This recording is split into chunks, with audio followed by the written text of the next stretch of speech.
raadiyoo sagalee Ameerikaati.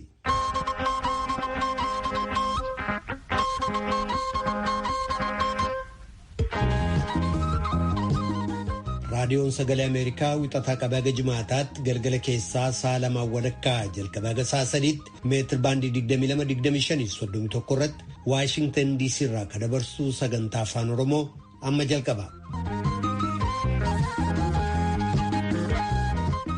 Fagoof dhiyoodhaa raadiyoo intarneetii saatalaayitii naayilsaatii fi feesbuukiidhaan kanneen sagantaa keenya hordoftan dhaggeeffatoota keenya jaallatamoo akkam ooltan.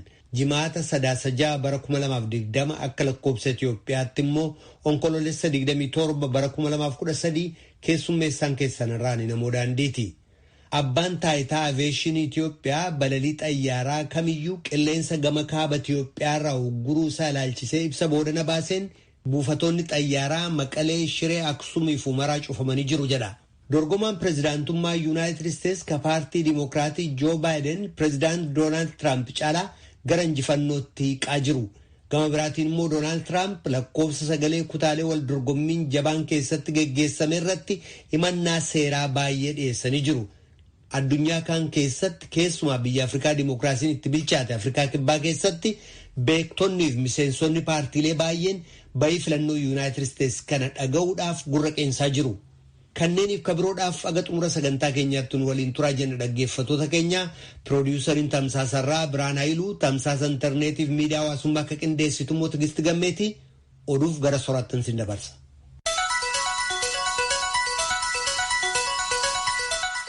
Babaroota suuraa lafa daa'imtuu biyya sanitti. Akkuma muummee ministeera Itoophiyaa Dr. Abiy Ahmed jedhetti tarkaanfiin marsaa dura dhiwaata irratti fudhatan milkiin dhumatti. Akka jaree lammeessa ololuu hin dandeenye goonee dadhabsiinyee jedhe. Duulli kun gara dhiwaattan ammoo seeratti deebisuu fi gargar hin cituu jedhe dubbate muummeen ministeera. Akkuma muummeen ministeera Itoophiyaa Dr. Abiy Ahmed jedhetti waraanni mootummaa federaalaa naannoo kaabaatti lolu karoora dhugaa qaba. Kaayuuf bahe. Tiwiitarii ofirrallee barreesse. Ummati kabajamaa Tigraay fi ummatii dhibiilleen harka warra wanjalaan beekamanii jal jiraachuun hin taatuu jedhe. Jartii PLF'tti mariif araarjii hedduu yaalli dide jar wanjala kanatti waraan barbaadee jedhe. Ittaanaan pirezidaantii naannoo Tigraay Dr. Dabratsiyoon Gabramikaa'el illeen hajaja waraana Itoophiyaa gama kaabaa harka kenni jira. Mi waraanaallee ufiin eegannaa jedhe. Lol nutti dhufellee mo'annaa keessa baanaa jechuun dubbate. Itti gaafatamaan guddaan tokkummaa mootummoota loli naannoo Tigraayitti jiran waan nama rifachiisaa jedhe. Itoophiyaa gama kaabaa akka bulchiinsi tajaajila xuyyuur geejjiba uummataa jedhetti naannoo Tigraay keessa xuyyuuri seenuun dhowwa. Tana maleellee xuyyuur Maqalee, Shiree, Aksumii fi Humeraa cufaa qaba. Gamhaan ammoo akka komishineerii poolisii federaalaa Itoophiyaa Indee Shawxaasoo jedhetti miilootii garee TPLF Itoophiyaa fuula akka akkaatti sila loluuf yookaan ammoo rakkoo uumuuf qophaa'an yaayyuu qaban. Paartileen siyaasaa naannoo Sumaalee Horkalee Jijjigaatti ta'aniini gareen dhiwaat waraan mootummaa federaalaa naannoo Tigraay jiru loluun waan ta'uu hin qabne jedhanii jara kunini fixiinsi ganni 27 dabreeyyuu itti gaafatamuu qabaa jedhe. Addis Chokkolitti erge jalanni nutti. Paartileen siyaasaa bulchiisa naannoo Somaalee keessa sosso'an kaleessa gumii gaggeessaniin gocha Hiwaat raayyaa ittisa biyyaa kan gama kaabaa irratti raawwate jedhan balaaleffachuun paartichi ammaan duras fixiinsa bulchiisa naannoo Somaalee keessatti akka gaggeeffamuuf qooda qabaataa tureef itti gaafatamaa ta'uusaa ibsa ejjennoo gaafatu baasan. Paartii bulchiisa naannoo Somaalee bulchu kan badhaadhinaa fi morkataa akka ta'e adda bilisummaa biyyoolessa Ogaadeen dabalatee paartilee ja'atu ibsa kana baase. Gumii kanarratti kan hirmaatan keessaa tokko ka ta'an dura taa'an paartii federaalistii Somaalee Yesuuf Huseen akka jedhanitti ibsa ejjennoo ba'e kun qabxii 4 of keessaa qaba. ህወሓት ማለት በዚህ በኢትዮጵያ ላይ የፈጸመው ግፍ 27 ዓመት ሙሉ ከዛም አልፎ በሶማሌ ህዝብ ላይ ህወሓት ወጎቲ 27 guutummaa Itoophiyaa bulchiisa naannoo Somaaleetti miidhaa geessise balaaleffachuuf lammaffaa raayyaa gama kaaba biyyattii irratti tarkaanfii Hawwaat fudhate balaaleffachuuf sadaffaa Keeniyaa, Somaaliyaa fi Jabuutii waliin wal daangessinuu fi sabaaf sablammoota jiran maraa wajjin tokkummaadhaan nagaa eegsisuuf arfaffaa karaa harka biraan naannoo Beneshaanguliif Oromiyaa irratti tuttuqqaa godhan akka dhaaban kan gaafatu ture jedhaniiru. Yeroo ammaa walitti bu'iinsa Afaariif Somaalee gidduutti gaggeeffamu duubaan kan qindeessu Hawwaati ka jedhu bulchiisi naannoo Somaalee waggaa 3 duras Oromoo fi Somaaleen walitti buusuudhaan hedduun ajjeefamanii godaansaaf akka saaxilaman gochuu sana keessa ittiin ka'umsi Hawwaati jedhee jira. Bulchiisi naannoo Hararii fi Direedawaan haleellaa raayyaa ittisaa kan gama kaabaa irratti TPLF gaggeesse jedhame kana balaaleffachuudhaan ibsa baasuu isaanii Addis Chakkol gabaaseera. Jiraattota hawaasaa har'a bulchiinsi naannoo isaaniitii fi bulchoota federaalaa waliin rakkoo akka irratti mari'atan. Marii tanaan waraanni Tigraay buufata waraana federaalaa naannoo kaabaa jiru loluun barbaachisaa miti. Tana jidduutti ammoo uummata Tigraay miidhamuu hin qabu jedhu. Akka Yoonataan Zabdiyoos gabaasa hawaasaa ergeen jedhetti jarii marii tana keessa oole gareen Iwaat gani 27 biyyi saamaa baate jedhan irratti tarkaanfiin mootummaa waan barbaachisaati gam kanaan mootummaan gargaaraa jedhanii jedhu. Pireezidaantiin naannoo Sidaamaa Dastaa Laadeemoo akka uummati dammaqee uf eegutti dhaame kam kanaan immoo waraqatii eenyummaa ammatti haara'ee kennamuu jedhu. Akka jarii marii tan keessa oole jedhetti adoo mootummaan silaa armaan durattuyyuu tarkaanfii fudhatee rakkoo nagaan geettuyyuu hin dhuftuu jedhu. Bulchoota federaalaa hor kana dhufan keessa tokko biiroo muummee ministeeraatti gorsa misooma qonnaatii fi jallisiitii fi bulchiinsi naannoo uummata kibbaa kaduri xiraatu bayyanee fa'a. Lole kunin uummata Tigraay waliinii miti garee seerii hin qabne ka Hiwaat waliinii jedhe. Dhalattoota Tigraay magaalaan keessa jiraatan ammoo eenyummaa isaaniitii fi miidhaan irra gahuu hin qabduu jedhe itti gaafatamaan kunin naga isaanii jabeessine eeguu mallee jedhe. Kam kanin ammoo Jibuutiilleen waraana Itoophiyaa nam 16 ka baqateetiin naannoo siidhuuf qabdee mootummaatti kenniti. Waraanni kun ka dhalootaan naannoo Tigraay jedhe. Jara kunin rakkoo naannoo isaanii keessatti bulchiinsi isaan irraan ga'u baqatanii dhufanii jedhu. Mariin hojii hidha Abbaayyaa dhiyoo tana Itoophiyaa Masriif Suudaan itti deebi'anii ammallee hin taane waliin gal marii irratti oduu himaan tokkummaa mootummoota Stephen Dujarric irratti gaafatanii jennaani dhaabii isaanii gam kanaanii qoodu waldaan Afrikaa qabu hin gargaara. Jarii wal mari'atulleen karaa mariitti hin deebi'anii barbaadachuu qabu jedhu. Lola naannoo Tigraayitti itti jiran irratti ammoo rakkoon sun rakkoo balaa guddaa qabdu. Afrikaa gam gaafatiyyuu rakkoo ta'uu dandeetti karaa dippiloomaasiitiin falitti barbaaduu jiranii. Biyya afaan Oromoo caqasuu jirtan. Ameerikaan ammallee kaardii filannoo pireezidaantummaa lakkaachuu jirti. Eentumoota muddamsuun eeguutti jiran. Filannoo Ameerikaa irratti namni hedduun duri maashiniin filata. Baama illee galgalumsuun himan. Bara kana ammoo koronaa jedhanitti namni hedduun kaardii filannoo tan poostaan ergate. Doonaald Tiraampii fi Joo Baayideniin wal dorgomuu jiru. Akka ammaan jiru kanatti paartii Demokiraat keessa Joo Baayiden pireezidaantummaatti siquutti jira. Kutaa filannoo Ameerikaa murteessituu akka Arizoonaa, Nevaadaa, Joorjiyaa, Pensilveeniyaa fa'aa keessatti kaardii lakkaa turan. Gamkaanin pireezidaantii Tiraampii wanti mirkana kana jechuu baatullee Demokiraatoti filannoo hatanii akka Tiraamp immoo tolchanii jedhetti dubbitan mana murtiitiin dhaqannaa jedhe. Filannoo borcuu jiranii hatuutti jiranii tan ammoo ittiin lakkimnuu jedhe pireezidaantii Tiraamp yooyyuu kalee tan irratti wa dubbate. Namni waliin dorgomu Joo Baayiden ammoo immoo wannaa jechuun dubbate. Ameerikaatti akka lamatti pireezidaantii filatan tokko uummatatti filata kaan ammoo warra uummatii filatetti filata. Warra uummatii filatu kanaani electoral voters yookaan ammoo electoral college jedhan namni 538 jira akka seeraatti. Namni 270 dursee filatti pireezidaantii ta'uu danda'a. Keenyaan qorsa koronaa British University Oxford fi dhaabee farmaasii beekamaan AstraZeneca waliin hojjetan uummata isii irratti ilaaluu jirti. Biyya hedduutti qorsa hojjechuu jiran kana waan inni nam tolchuu danda'u namni isaanii irratti ilaaluu jiran namni hagee hedduun tolaan ofirratti ilaala. Qorsa kana hojjettoota fayyaa keenya 40 irratti ilaaluu jiran ammaan tana. Biyya hedduutti nama ofii irratti ilaaluu jira. Akka ogeeyyoota fayyaa jedhanitti wanni biyyi tokkootiif ta'a biyyi dhibii ta'uu dhabuufa danda'an. Keenyaalleen yooyyuu namisii 40 irratti ilaalte achiin duubatti nam 360 irratti ilaaluuf deemte. Nam ganna 18 olii irratti ilaalan. Akka dhaabii fayyaa addunyaa WHO'n jedhetti akka ammaattiif koronaa kana gosa 100 hojjechuu jiranii namatti ofirratti ilaaluu jira. Raashaan irraa namisii 20 caaluu irratti vaayirasii koronaa argite. Biyyi tanatti qaraayyuu nam miliyoona 1 fi 700 irratti dhibi kan argan. Addunyaa keessa Ameerikaatti dur jira. Indiif Biraazilitti ittaane. Ameerikaa keessatti dhibi kunin keessattuyyuu naannoo jidduu gala dhihaa Midwest yoo tokko ammoo Great Plains jedhaniinitti jidduu lafaatiif gara haga kutaa gama dhihaa keessatti hedduu nama irratti arguutti jiran. Oduu namaaf qabnu soraan akeeku. Kadhagaa jirtanas Waashingtan DC irraa kadabru raadiyoo sagalee Ameerikaa sagantaa afaan Oromooti.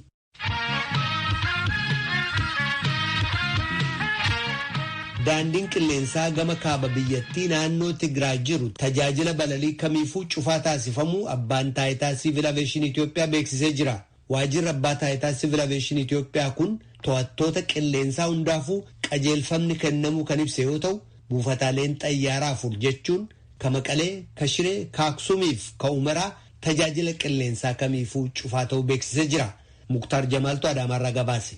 Abbaan taayitaa Eer Aviyeeshinii Itoophiyaa ibsa baaseen akka beeksisetti onkoloolessa 25/2013 irraa kaaseetiniin daandiin qilleessaa gama kaaba Itoophiyaatiin naannawa Tigraay keessa darbu hundinuu daandiilee balalii sadarkaa idila addunyaatii fi biyya keessaa hundaafiyyuu dhoorgaa ta'uu isaa beeksiseetiniin jira. Abbaan taayitaa Siivil Aviyeeshinii Itoophiyaa dhoorgii daandii balalii sadarkaa idila addunyaatii fi biyyaalessaatiif dhoorge kana biyyoota hundaafiyyuu akka beeksises dubbate. Kanaan dabalatattis ibsa har'a baaseen buufataalee xiyyaaraa Maqalee, Shiree Aksuumii fi Humara guutumaan guututti akka cufaman labsamuusaa abbaan taayitichaa beekseetiniin jira. Abbaan taayitaa Siviil Aaviyeeshinii Itoophiyaa kun akka beeksetti har'a onkoloolessa 27 bara 2013 ganama sa'aatii 12 irraa kaasee buufataaleen xiyyaaraa afran eeraman kun tajaajila kamiifuu guutumaan guututti cufaa ta'aniitiin jiru jedhe. Abbaan taayitichaa cufuu buufataalee xiyyaaraa afran Maqalee, Shiree Aksuumii fi Humaraatii fi akkasumatti immoo daandilee balalii naannoo Tigraay keessa dabarsan sadarkaa idila addunyaatii fi biyyaalessaa guututti ugguruu kana maaliif akka ta'e ibsa dabalataa bal'inaan waan baasa hin qabu. Ibsi gabaabaan barreeffamaan bahe kunillee kanaa ol homaa hin dubbanne. Dhimma kanarratti yaada dabalataa akka kennaniif VOA'n kan gaafate dubbii himaan abbaa taayitaa Siviil Aaviyeeshinii Itoophiyaa obbo Annemut Lammaa akkas jedhanii jiru. እዛ ዌብሳይታችን ላይ እንዳየው ፌስቡክ ፔጃችን ላይ እንዳየው ከዛ ውጪ ብዙ ማብራሪያም እየሰጠን አይደለም. Akkuma argite ibsa weebsaayitii keenya irratti baasneen ala waan dabalataan ibsaatiniin jirru hin qabnu. Ibsi dabalataan ibsamu yoo jiraate qaamoleen dhimma kana hoogganuudhaaf hundeeffaman ibsuu ni danda'u. Nuti gama keenyaan ogeessota hooggansa qilleensaatiif ajaja dabarsineetiniin jirra jedhan. Muummichi ministeeraa Itoophiyaa Abiyyi Ahmed guyyaa dheengaddaa bulchiinsi mootummaa naannoo Tigraay raayyaa ittisa biyyaa ajaja kaabaa irratti tarkaanfii fudhachuusaa erga beeksisaniin booda mootummaa federaalaatii fi mootummaa naannoo Tigraay gidduutti dhiphuun hamaan uumameetiniin jira. Mootummaan naannoo Tigraayis guyyaa dheengaddaa daandiin balalii naannoo Tigraay keessatti taasifamu hunduu guutumaan guututti akka ugguramu gama bulchiinsa mootummaa naannichaatiin ibsuunsaa kan yaadatamu yoo ta'u, guyyaa kaleessaa magaalli naannichaa Maqaleen jeettota waraanaatiin qilleensarraa rukutamuusii bulchiinsi mootummaa naannoo Tigraay gama televizyiinii mootummaatiin ibseetiniin jira. Himannaa kanaan walqabatee VOA'n gama raayyaa ittisa biyyaatiillee taatee humna qilleensaa biyyattiirraa waan adda baafate hin qabu. Gabaasa sagalee Ameerikaatiif Muktaar Jamaal Finfinneerraa. Bulchiinsa magaalaa Finfinneetti manneen barnootaa onkoloolessa 30 bara 2013 jalqabsiisamuuf sagantaan bahee ture yeroo murtoofneef dabarsamuusaa biiroon barnootaa Finfinnee beeksisee jira. Gama biraatiinis barattoonni bara kana eebbifaman gara mooraalee yuunivarsiitiitti barachaa turanitti akka deebi'anii barnoota jalqabaniif waamichi godhameefii ture yeroof akka dhaabbatu ministiriin saayinsiif dhaabbilee barnootaa olaanoo hubachiisee jira. Tsahaadaamxoo Finfinneerraa gabaasaa qabdi. Biiroon barnoota Finfinnee bara 2013 barattoota kutaa 8ffaa fi kutaa 12ffaa osoo hin dabalatiin barattoota 600 ol manneen barnootaa mootummaaf dhuunfaatti simatee barsiisuuf galmeessuusaa ibseera. Barnoonni daree kan idilee akka eegalamuuf onkoloolessa 30 bara 2013tti sagantaan bahee ture kan jedhan itti aanaan biiroo barnootaa Finfinnee obbo Addisuu Shaanqoo sababoota garaagaraatiin sagantaan jalqabbii barnootaa kun yeroo hin murtoofneef dheerateera jedhan. Daree dabalataatu barbaachisa. Daree tokko keessatti barataan 50 yoo jiraate iddoo lamatti qoodamee 25tu daree tokko keessatti ta'a jechuudha. Geeta kana ta'u daree dabalataa qofa otoo hin taane minjaalli teessoon barattootaas ni barbaachisa. Gama kanaan teessoo barattootaa gara kutaa magaalaatiinis haa ta'u gama keenyaan ajajnee oomisha raabsamaa jira. Dareen dabalataas kontiraateeroon fudhatee addaan baafamee kutaa magaalaa hundarratti manneen barnoota hundarratti dareen dabalataa ijaaramaa jira. Rakkinni tokko kan inni kaan feesmaaskiin barattootaaf akka xiqqaatti ni barbaachisa. Kanaaf feesmaaskiin kun oomisha irratti rakkoon nu qunname. Fedhaan jiruu fi oomishni oomishamaa jiru naannoo hundaaf ministeerri barnootaa akka godhu hanqinaa jira jechuudha oomisha irratti. Kanaaf lakkoofsa barbaanneen fi bifa barbaanneen argachuu hin dandeenye. Saanitaayizeriinis hanqinni jira. Sararri bishaanii hanqinni jira. Roottoon barbaachisaa, bishaan barbaachisaa qulqullina isaa eeggatanii akka seenaniif daree keessa wantoonni kunneen hanqina jira jechuudha. Gama kaaniin immoo gama mootummaatiin baajetni qabamee yuunifoormiin, dabtariin fi boorsaan akka bitamuuf waada galamee jira. Kun hojjetamaa jira, oomishamaa jira. Kunis 30f nuuf hin qaqqabu. Kanaaf haala kanaan baruu barsiisuu yoo jalqabsiisne rakkoo nu qunnama. Amma jalqabsiisuu irratti xinnoo turree qatan akka guunnu hojjechuu qabna halkaniifi guyyaa. Sagantaan barnootaa kun barattoota qormaata naannoo fi biyyaalessaatiif taa'an kan kutaa 8ffaa fi 12ffaa kan hin dabalannedha kan jiran obbo Addisuun barattoonni barnoota isaanii qormaataaf isaan teechisuu danda'u eegalan cimsanii akka itti fufan murtaa'eera hanga guyyaa qormaataaf ta'anitti jedhan. Biiroon barnootaa Finfinnee barattoonni weerara vaayirasii koronaatiif akka hin saaxilamneef hojii haal duree hojjechuu irratti akka argamu obbo Addisuu yaadachiisanii hanga ittisa COVID-19f wantoonni barbaachisan ulaagaadhaan taa'anii kan jiran guutummaan guutuutti guutamanitti barnoonni hin eegalamu jedhan. Gama keenyaanis fedhaa jira. Gama barattoota, maatii barattoota, barsiisota, hojjettoota bulchiinsaas fedha qabani. Hawaasa biratti fedha guddaa qaba. Barnoonni akka jalqabamu. Garuu hanqinni kun odoo jiru barnoota jalqabsiisuurra obsanii turanii jalqabsiisuun baay'ee gaarii jennee ittiin madaallee murteessine waan ta'eef obsaadhaan maatiin barattoota, barattoonni, barsiisonni fi hojjettoonni hooggansi sadarkaadhaan jiru obsaadhaan akka eegan yeroo gabaabaa keessatti ibsinee kan irra deebinee kan bannu akka ta'e sirriitti akka hubatan miilanumaan erga dabarsuu barbaade. Gama biraatiin dhaabbileen saayinsiif barnoota olaanoo barattoota eebbifamtoota ta'an onkoloolessa 23 bara 2013tti akka gara yuunivarsiitiitti barachaa turanitti deebi'anii barnoota eegalaniif waamichi godhamaafii ture yeroo hin murtoofneef dheerachuusaa ministeerri saayinsii fi dhaabbilee barnoota olaanoo ibseera. Haala nageenyaa biyyattii keessa jiru waliin wal qabatee barattoonni kunneen yeroodhaaf bakkuma jiranitti akka turan ministeerichi hubachiiseera. Barattoonni dhaabbilee barnoota olaanootti barachaa turanitti deebi'an mooraa keessaa akka hin baanee fi odeeffannoo yeroon kennamu hordofuun akka socho'an kan ibse ministeerri saayinsii fi dhaabbilee barnoota olaanoo kanneen naannoo jireenya isaaniirraa gara yuunivarsiitiitti hin sochoone immoo hanga beeksisni biraa bahutti akka mana isaanii turan hubachiiseera. Gabaasa raadiyoo sagalee Ameerikaatiif Tsahaay Daamxoo Finfinneerraa.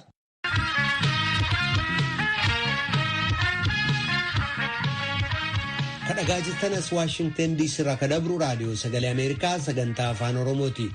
Raadiyoodhaan meetir baandii 22-25 fi 31 irratti akkasumas saatalaayitii Naayilsaatiif feesbuukii keenya irratti kallattiin nu dhageessu. Gara booda immoo raadiyoo Ahaduu FM 94.3 irrattis nu dhaga'uu dandeessu.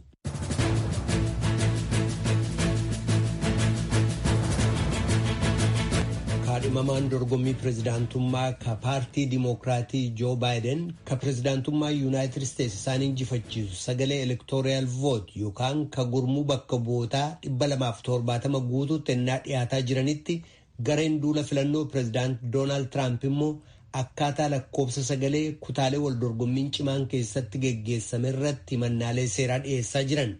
Kutaalee wal dorgommiin cimaan keessatti geggeessame keessaa tokko ka taate Pensilveeniyaa keessatti deeggartoonni Tiraamp magaalaa Filaadelfiyaatti akkaataa lakkoobsa sagalee balaaleffachuun hiriira mormii ba'anii turan. Filaadelfiyaa keessatti suuraa namoota haguuggee afaaniif qomee Baayiden uffatanii buufata filannootti sagalee lakkaa'anii televezyiyoona irratti argeen jiraa jedha hiriirtota sana keessaa tokko ka ta'e Edward Young.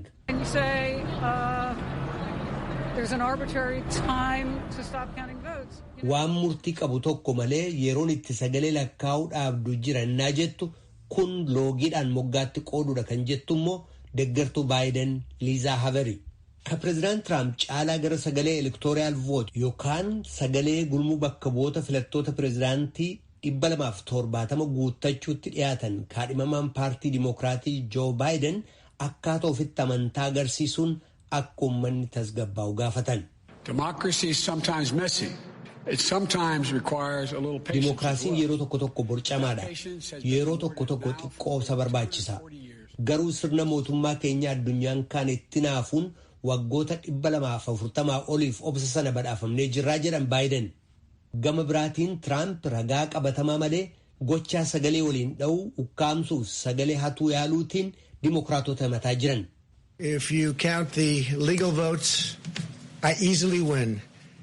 Yoo sagalee seera qabeessa lakkoofte akka salphaattan injifadha. Yoo sagalee seera qabeessa hin ta'in lakkoofte immoo filannoo kana nu jalaa hatuu yaaluu danda'u jedhan pireezidaant Tiraamp. Yeroo sagaleen lakkaawamaa jiru kanatti waliin dha'iinsi geggeessame jedhame jiraachuu isaatiif ragaan jiru baay'ee xiqqoodha. Ta'us gurmuun duula filannoo Tiraamp bayii filannoo kana dura dhaabbachuuf kutaalee wal dorgommiin cimaan itti geggeessame akka Joorjiyaa, Michigaanii fi Pensilveeniyaa keessatti lakkoobsa sagalee geggeessame seeraan himachuu dabalatee hojiiwwan himannaa seeraa hojjechuutti jira.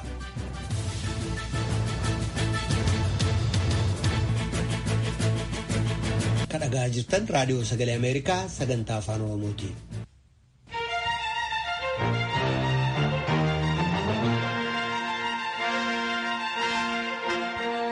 Yeroo lammiiwwan Ameerikaa bayii filannoo xumuraa eeggachaa jiran kanatti biyyoonni addunyaa kaanillee akkasuma eenyu akka pireezidaantii Ameerikaa ta'uuf jiru dhaga'uuf eeggataa jiru. Biyyatti Afrikaa Dimookiraasummaan keessatti bilchaate Afrikaa Kibbaa keessatti beektonni miseensonni paartii oduu waa'ee kanaa dhufu dhaga'uuf eeggataa jiru. Yuunaayitid Isteets kutaa Chicaagoo keessas jiraattee Keeptaawun keessa dhimmi kun barbaachisaadha jedhu namoonni kun. Gabaasaanitaa Paawul Johannesburg irraa argite jaalanneetu dhiyeessa. Guyyaa filannoo pireezidaantummaa kan Yuunaayitid Isteetsitti gaggeeffame kibxata darbe jechuun 3/2020 kan pireezidaantummaaf dorgomaa jiran Deemokiraatichi Joo Baayiden walakkeessa halkanii booda naannoo jireenya isaanii kan ta'e Wilimton Delaware irraa haasawaa hin eegamin dhageessisan. Raadiyoo irraa kallattiin sagantaa dabarsaa kan ture gaazexeessaan Steefan Groots gidduutti dhaabee oduu amma nu ga'ee qabnaa jechuudhaan haasawaa Baayiden dhageessise. Good afternoon to you, as I say, a special edition of Newsfeed this afternoon because of the US presidential elections. Kun waan yeroo mara ta'u miti. Groots sagantaa raadiyoo fi televiziyoonaa Afrikaa Kibbaarraa keessummeessaa ture. Waa'een filannoo pireezidaantii Ameerikaa kun asumattuu callistee waan bira dabartu miti. Oduun filannoo kun Naayijeeriyaa qabee hanga Keeniyaa achis hanga Afrikaa Kibbaatti oduu jalqabaa ta'ee ilaalamaa jira. Kunis oduu gadi fageenya qabu biyya fagoo jirtu Ameerikaa kutaa Pensilvaaniyaa, Wiskansaniif Arizoonaa irraati dhaga'amu. Filannoon kun Groots akka jedhutti dhimma addunyaati. Myself and so many other people in South Africa are really in a way obsessed with the American elections. Ofii koo dabalatee uummanni biroon Afrikaa Kibbaa keessa jiraatu dhugumatti filannoo Ameerikaa hawwiin ilaala. Sababiinsaas addunyaa irratti deemokiraasii umrii dheeraa qabu kan Ameerikaa waan ta'eef uummanni yeroo dheeraaf Ameerikaa laalaa ture. Innammaa garuu Tiraamp waan hojjetanii fi sababaa sanaan waan uumame keessumaa Tiraamp waa'ee Afrikaa kan isaan dubbatan dhugumatti gaariin turre. An ofii kooti marsaalee oduu Ameerikaa faana bu'ee hordofaan jira. Jireenyi koo isa baratameerraa haala addaa keessa jira jedheera.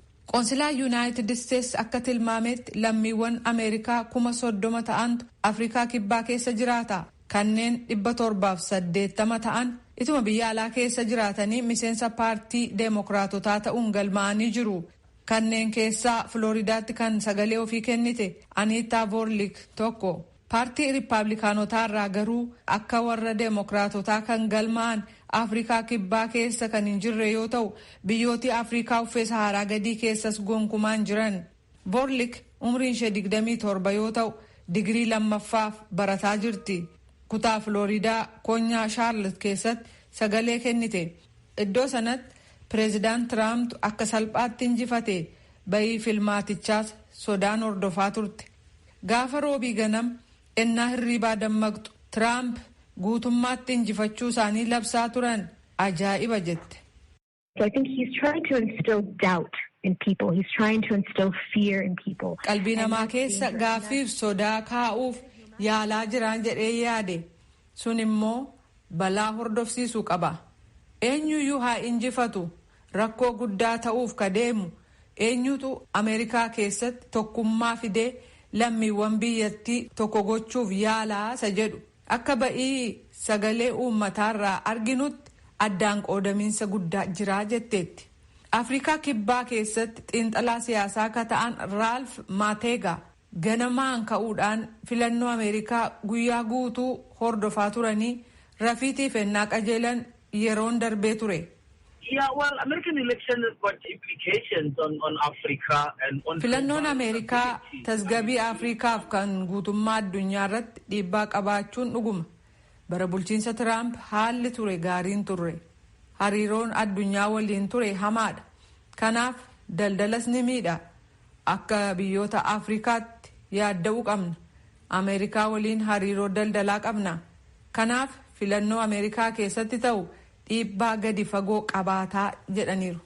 Groots gama isaaniin akka jedhanitti wanni ta'aa jiru hedduunsaa ajaa'ibsiisaa miti. Warri duula Tiraamp gaggeessan bakka morkii cimaan itti gaggeeffamee jiru kutaa Pennsylvania, Michigaanii fi Georgiyaa kan ilaaleen gaaffii seeraa kaafnaa jechuun isaanis ajaa'iba natti hin taane garuu jedhan sagalee uummanni kenne walitti dhiyaachuun waan hin yaadamne jedhaniiru.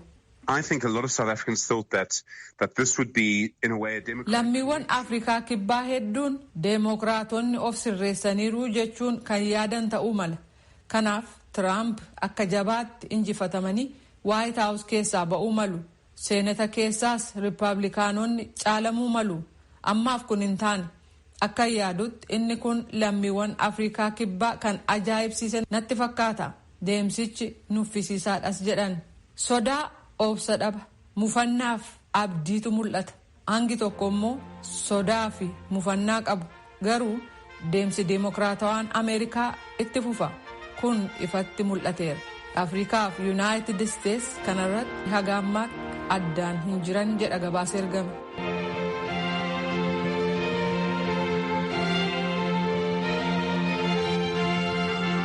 Kun raadiyoo sagalee Ameerikaa sagantaa afaan Oromootti dhaggeeffatoota keenya gara qophii keenyatti aanutti ceena.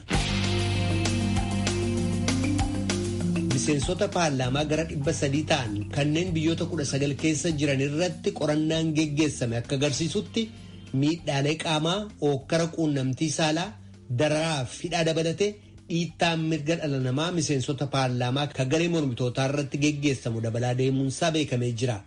Gabaasaa Liisaa Shilaan Jenevaarraa ergite tujubeetu dhiyeessa. Jenevaatti kan argamu gamtaan paarlaamaawwanii gabaasa haaraa baaseen filannoo dhiyeenya geggeessameef kan darbe irratti kanneen hirmaatan miseensota paarlaamaa irratti dhiittaa mirga namaa geggeeffamu ibsee jira. Gabaasi kun akka jedhutti miseensonni paarlaamaa hedduun mirgi isaanii yaada ofii walaba ta'anii ibsachuu irraa mulqameera. Gabaasichi akka jedhutti miseensota paarlaamaa seeraan ala hidhuu, deebisanii gadhiisuu, irra deebi'anii hidhuun aangawoota naannoo biratti bifa ittiin doorsisan jaallatamaa ta'ee jira. Fakkeenyaaf poolisiin Ugaandaa mormituu beekamaa Baabii Waayiniin irra deebi'uun to'annaa jala oolchuun deebisee gadhiiseera. Dhiyeenya kana kibxata darbe immoo poolisiin konkolaataa isaanii irratti gaazii mimmaansu biife. Baabii Waayin hiriira uummata jeequ karoorsite himannaa jedhu haalanii jiran. Gamtaan paarlaamaawwanii kun dhimma miseensota paarlaamaa lammiiwwan Ivory Coast 9 kanneen uummata gidduutti jeeqama kaasan oduu kijibaa facaasan jedhamuun to'annaa jala oolanii gamaaggamee jira. Balleessaa isaanii ragaan mirkaneessu tokkoyyuu kan hin jiraanne ta'uusaaf filannoon koloolessa 31 gaggeeffame waliin kan wal qabate kaka'umsa siyaasaa fakkaata jedhee jira. Gurmuun paarlaamaa kun waggoota murtaa'eef haala Venezuelaa keessa jiru hordofaa ture. Dubbiimaan gurmuu kanaa Toomaas Vizismoons akkaataa doorsisa mormitoota miseensota paarlaamaa irra gahu raadiyoo sagalee Ameerikaaf innaa ibsan filannoon paarlaamaa muddee 6 gaggeeffamuuf jiru kan haqaaf walabaa waan ta'uun fakkaatu jedhan. Miseensota paarlaamaa 134 keessaa irra hedduun isaanii haleellaan irratti raawwatameera, dararamaniiru yookaan doorsifamaniiru. Kunis doorsisa miidiyaa hawaasaa qabe hanga kallattiin dararaan irra gahuutti. Kanaaf doorsisa sadarkaa adda addaatu jira. Kara tokkos haa ta'u kabiraa martinuu doorsifamaa jiru jedhan. Fizmiinos akka jedhanitti yaaddoo guddaan amma jiru immoo kan miseensa paarlaamaa Zimbaabuwee kan Johaanaa Maamoombeeti. Baatii caamsaa keessa ennaa weerara vaayirasii hiyyeeyyiif eegumsi akka godhamuuf hiriira gaggeeffame irratti erga hirmaatanii booda to'annaa jala oolan. Garuu biyyattiin cufaatti turte kan isaan hidhaman ennaa sana. Kanaaf mana hidhaa keessatti quunnamtii saalaa dabalatee dararaan irra gahaa jira gabaase jedhu hedduu nu yaaddesseera jedhan. Dubbiimaan gamtaa paarlaamaa Fizismoons akka jedhanitti Maamombeen wabiidhaan gadhiisamanii deebisanii hidhaman. Mana hidhaatii gadhiisamanii deebisanii hidhamuudhaan yeroo yerootti doorsifamuun aangawoonni kutaalee biyyaa hedduun mormitoota dadhabsiisanii aangoorra turuuf mala isaan gargaaramanii jedhan. Biyyoota maqaa dhahaman biraa deebiin kennamee jiru. Raadiyoon sagalee Ameerikaa galgala keessaa sa'a 2 walakkaa jalqabee haga sa'a 3tti meetir baandii 22 yookaan kiilooheerzii 13,765 irratti meetir baandii 25 yookaan kiilooheerzii 12,040 irratti akkasumas meetir baandii 31 yookaan kiilooheerzii 12,485 irratti wixataa haga jimaataatti qophii afaan Oromootiin dabarsu asirratti raawwata. Sagantaa keenya idileetiin wixata walitti deebinaa qophii saatalaayitiin tamsaasnuun immoo bor walitti deebina dhaggeeffatoota keenya nagaatti bula amma sagantaa afaan